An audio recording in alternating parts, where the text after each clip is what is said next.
What's going on, everyone? Welcome back. Today we've got another live fantasy football mock draft for you back on Yahoo with a 10-team half PPR setup. We have got the 9th pick overall. As you can see, we have got the setup all ready to go. And while we wait, a quick reminder, if you enjoy, hit that like button, subscribe, let us hear it in the comment section, along with any questions you guys might have. We will do our best to answer them all. And lastly, check us out online at alldaypigskin.com. And while you're there, get yourself a copy of the 2021 ADP Fantasy Football Draft Guide.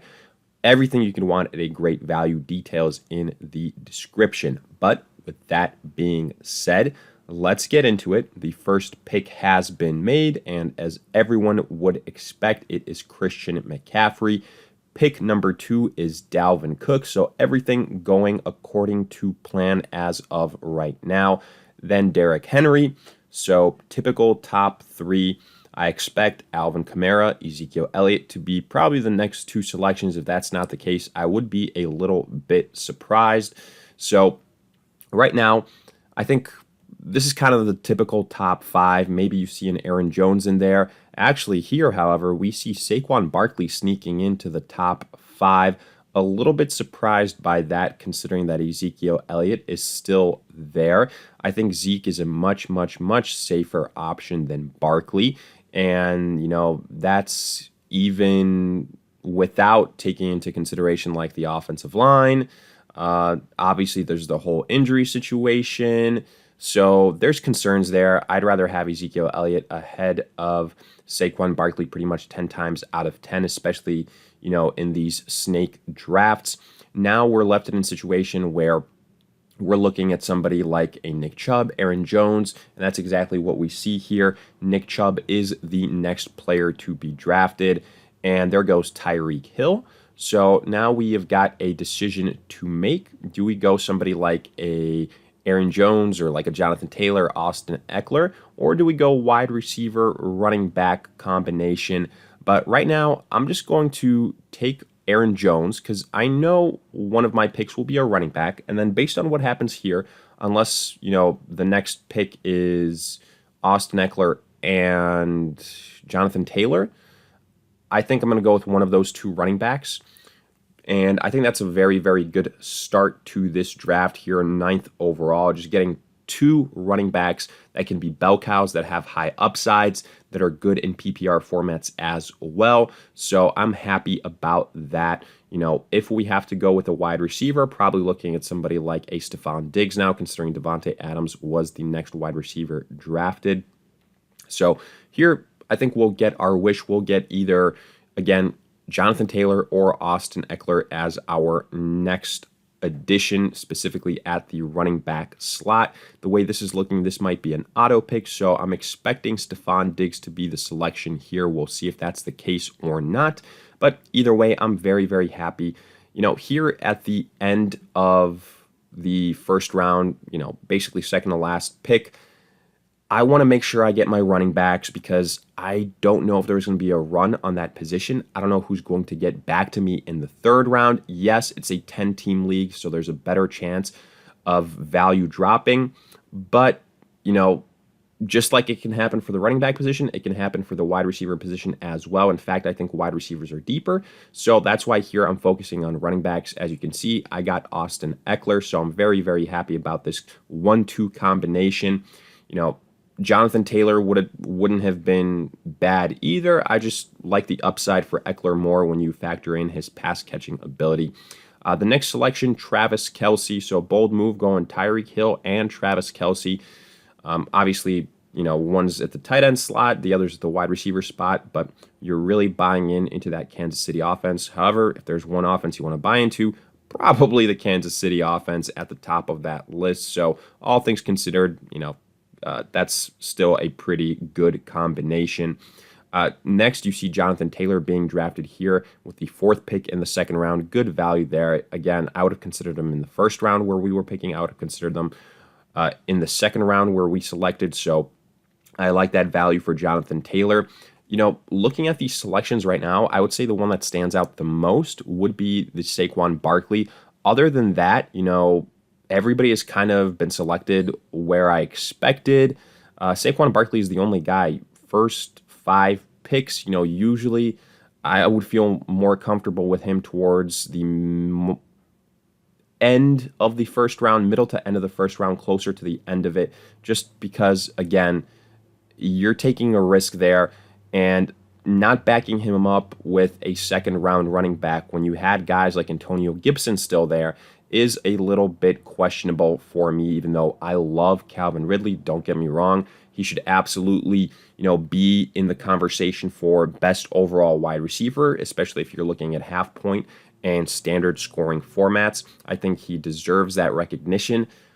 But part of it is also, again, looking at what you've done with your pick prior to this and, deciding whether you want to strengthen a position that has some risk associated with it, which, again, I would say if you're drafting Saquon Barkley, there is a little bit of risk. It's the ultimate risk versus reward pick. So if you guys like to live on the edge, I mean, that Saquon Barkley pick is going to be very tempting for you, like 7th, 8th, 9th, 10th overall, might even drop to 11th or 12th overall. But again, just the easiest thing to do there, get yourself a stable, solid running back afterwards, so have a nice little tandem. I will say after that Calvin Ridley selection, DeAndre Hopkins goes as well, so nothing too crazy, but I like Clyde Edwards-Helaire and Antonio Gibson where they went. Very, very good values. I think you're going to probably see Antonio Gibson fall to you towards the end of the second round in 10-team leagues, and to me that's very, very good value. Unless somebody is a big fan of Gibson where they're taking him, at the beginning of the second round, middle of the second round, I anticipate he's going to be a guy that drops. Same with Clyde Edwards-Helaire because they're going to be enticed with the names like Jonathan Taylor, Najee Harris, the sophomore running back that kind of had the breakout last season, the potential Saquon Barkley 2.0 and Najee Harris. So guys like Gibson, CEH, they're going to fly under the radar. A ton of wide receivers are also going to be great value picks in these 10-team leagues. They're absolutely going to be loaded. If you're picking towards, the first 4 picks, expect the second and third round for you to be absolutely loaded with that position.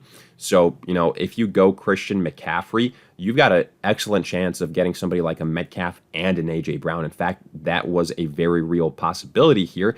Instead, you saw Patrick Mahomes being selected with the first pick in the third round. I think that's an absolutely awful pick. I'm not going to hide my feelings about that one way or the other because you're going to see Josh Allen, Kyler Murray, or Lamar Jackson, in my opinion, all tier 1 quarterbacks similar to Patrick Mahomes. They're going to get selected either a round and a half, 2, or maybe even later than what Patrick Mahomes went. And to me, that's an absolute just amazing deal. And the fact that you could spend 2 rounds instead of going Patrick Mahomes first, focusing on the position of running back or wide receiver, that is sensational in my opinion. Now we are back on the board here, back on the clock, I should say. We've got a decision to make. Do we go Allen Robinson? Do we go CeeDee Lamb? I've already got Austin Eckler, even though, again, I really, really like Keenan Allen. I think he's got a bit of a higher floor than Allen Robinson. So yes, I'm going to be doubling down on 2 Chargers in Eckler and Keenan Allen, but I've got faith in that offense, so I feel good about that with Justin Herbert. Now, Allen Robinson is the next selection here. Ideally, probably go a wide receiver, but I will say going somebody like a DeAndre Swift is very, very tempting. I like him as a PPR option. So you just saw Robinson and Montgomery were the last 2 picks. What I'm going to hope for here is that somebody like a Tyler Lockett or Deontay Johnson fall to us in the next couple of rounds, because to me that's tremendous value, honestly. And what we're going to do, and I do think there's a very real possibility of that happening, I'm going to focus on the running back position again. We're going to go with DeAndre Swift here. I love the upside. Yes, he's a bit of a risky pick, but I've already got Jones. I've got Eckler. I think they're very safe choices. Darrell Henderson was also on my list of players to potentially draft. And, he goes 2 picks afterwards. Josh Allen was the next selection, then Darrell Henderson. Now I anticipate a run on wide receivers. So usually when do those run on wide receivers happen? Happen towards the end of the second round, early third round, then the middle of the fourth round. middle to the end of the fourth round. That's kind of how, the first four rounds, I would say you should anticipate. And, kind of according to the plan, CeeDee Lamb, then Cooper Kupp. And I would guess, somebody like a Robert Woods won't be all that far behind. And in fact, looking at the rankings, yeah, he's fourth down the list of players here. I also really like an Amari Cooper as a potential cheaper discount of CeeDee Lamb if he gets to us. Other guys, again, I mentioned Deontay Johnson. His name will probably come up here in a little bit. And, I'm much more willing to take the risk on the wide receiver position getting back to me in the fifth round as opposed to, a pretty reliable running back, a guy with high upside like a DeAndre Swift. So that was the logic there instead of, going with another wide receiver like a Kupp, like a Woods, like a CeeDee Lamb, like an Amari Cooper, like a Tyler Lockett. One of those, in my opinion, we've got 6 picks until our next selection. I think there's going to be some tight ends here. Maybe you'll see a quarterback be selected, and I'm hoping that translates to, one of those high-end wide receivers falling to us. And if that's the case, I will be very, very happy. So let's see what happens here. Let's go back to the draft board because some picks have been made. After Cooper Kupp, you saw Kyle Pitts. Too early, in my opinion, for Kyle Pitts. Take notice, Kyle Pitts was the third tight end off the board. Guys, George Kittle hasn't even been drafted yet. If Kittle comes back to us here at the end of the fifth round, I'm absolutely going to be considering him. Usually I go Hawkinson, but if Kittle is there, since I've already got DeAndre Swift, not to pile up too many guys on the same team, since we kind of already did it with Allen and Eckler, George Kittle, you better believe we're going to be considering him, but I do think he's probably going to get drafted here with one of these auto picks if it happens. But let's quickly go through the fourth and fifth round. After Kyle Pitts was selected there, you see Lamar Jackson. So Jackson goes, again, almost 2 rounds essentially later than Patrick Mahomes, then Chris Godwin, then Mike Evans, Miles Sanders, Robert Woods, Josh Jacobs, the first 3 picks in the fifth round. Kyler Murray goes almost 2.5 rounds later than Patrick Mahomes. That is absolutely insane.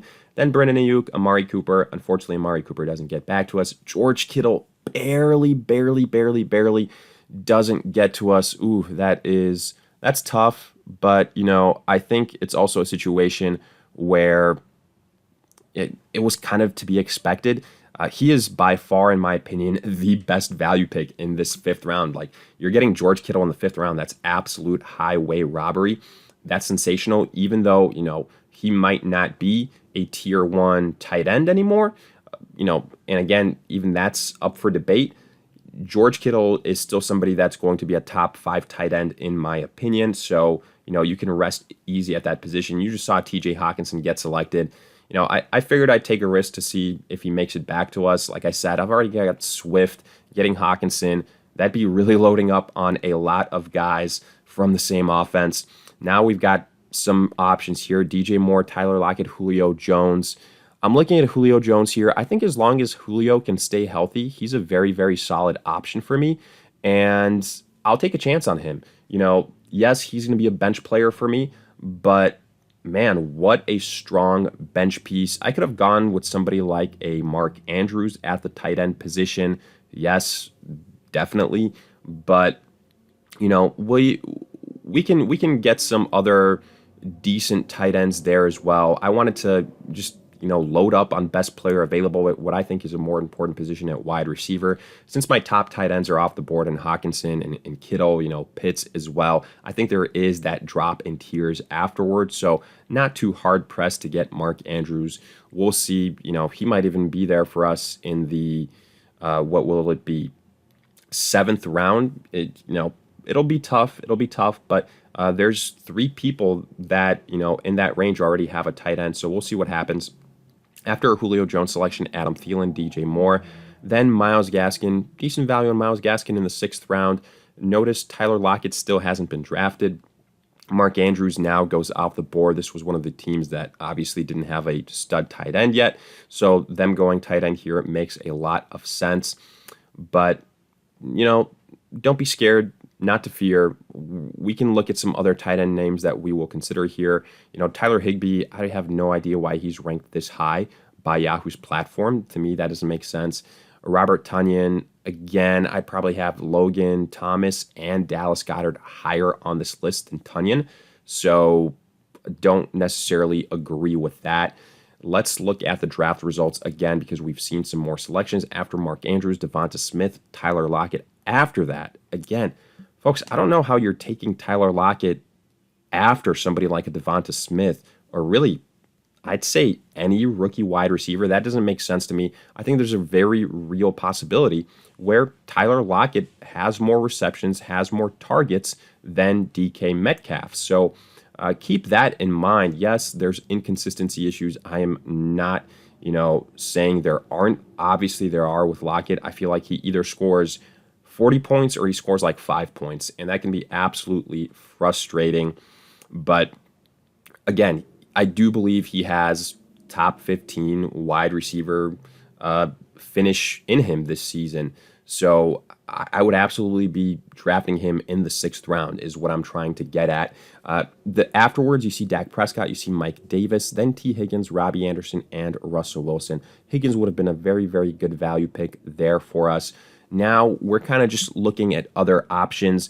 I'm really tempted to go all in on this LA Chargers offense and just draft Justin Herbert here and, see what happens. But obviously, as soon as we say that, Herbert is selected. Probably better off, again, you're going to really boom or bust on one offense. So just keep that in mind. I usually don't like to pair up guys on the same team unless it's a quarterback running back or a quarterback wide receiver. Here, obviously, we did it with the Chargers and Allen and Eckler. To some extent, I would say I didn't expect Keenan Allen to fall to us where he did in the 3rd round, where he just became an extremely great value. And then in the same breath, I trust both of these guys. I think they have very, very high floors in PPR scoring. So kind of softens the blow of, potentially having 2 guys at the wide receiver and running back position from the same team.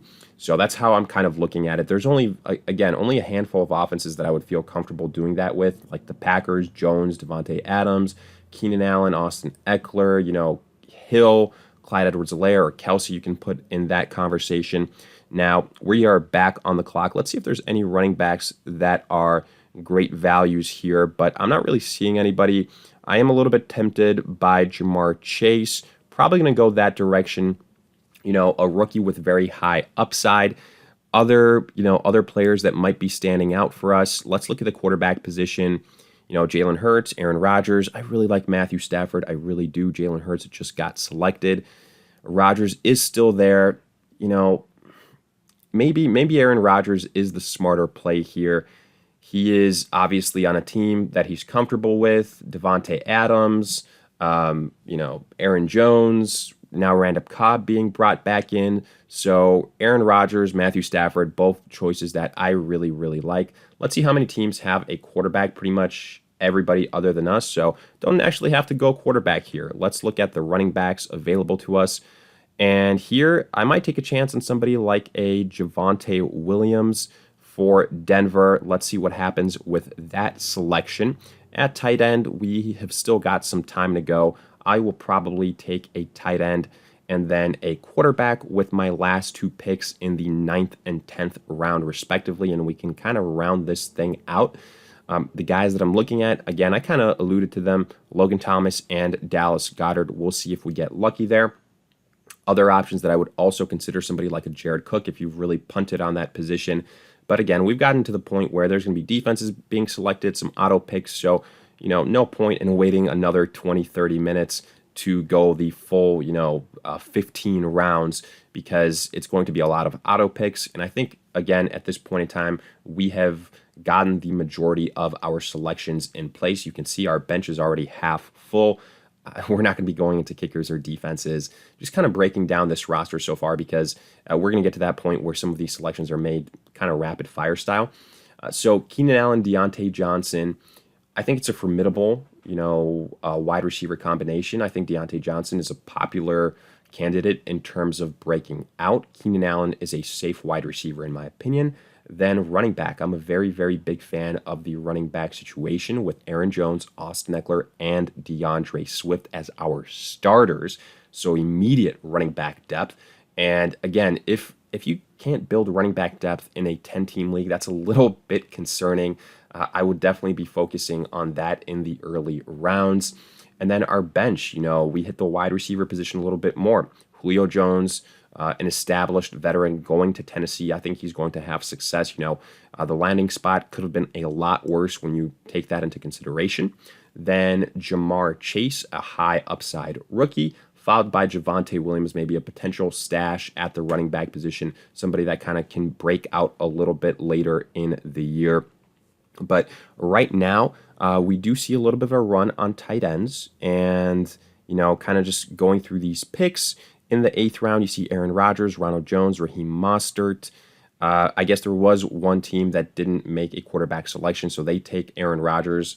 It is what it is. I'm perfectly fine with Matthew Stafford, so I'm not, really all that upset about it. Ronald Jones, Raheem Mostert, Higbee, James Robinson. Then in the 9th round, Logan Thomas, Leonard Fournette, Tunyon, so that run on tight ends. Debo, Samuel, Michael Carter, Justin Tucker. So yeah, we've gotten to the point where we're seeing kickers off the board. That's all you need to know there. But now we're going to, again, hopefully land Dallas Goedert here for ourselves. And I'd be pretty happy about that situation. Then at quarterback, let's see who we've got. At quarterback, again, Matthew Stafford is a fine option. He's somebody that I would be very okay with getting, at this point in time. So all things considered, I think even though we waited on these positions, tight end and quarterback specifically, we will be at a good position. Let's see if there's been any craziness. But again, there's auto picks at this point in time. So nothing too crazy to see here at this point in time. We're going to get our Matthew Stafford and get out of this thing. I love our running back depth. Like I mentioned before, I feel very good about it. I'll give us an A grade there. Wide receivers, probably a B+ situation. And then tight end and quarterback. Quarterback, I'll give us a B grade. Tight end, kind of questionable, up in the air. Maybe C to C+. But overall, I think this is a pretty solid team. It's going to be one that contends, It's one that's, I would say, very safe. It's got a high floor in terms of the players that we have on it. So won't be too many weeks where you're getting blown out. I think you're going to be competitive throughout the season. But hey, let me know if you agree, disagree in the comment section. But more importantly, share all your questions with us. We'll make sure to answer as many as we can. If you enjoyed, hit that like button, subscribe. And again, check us out online at alldaypigskin.com. And while you're there, get yourself a copy of the 2021 ADP Fantasy Football Draft Guide. Details in the description. But in the meantime, we'll see you guys in future videos.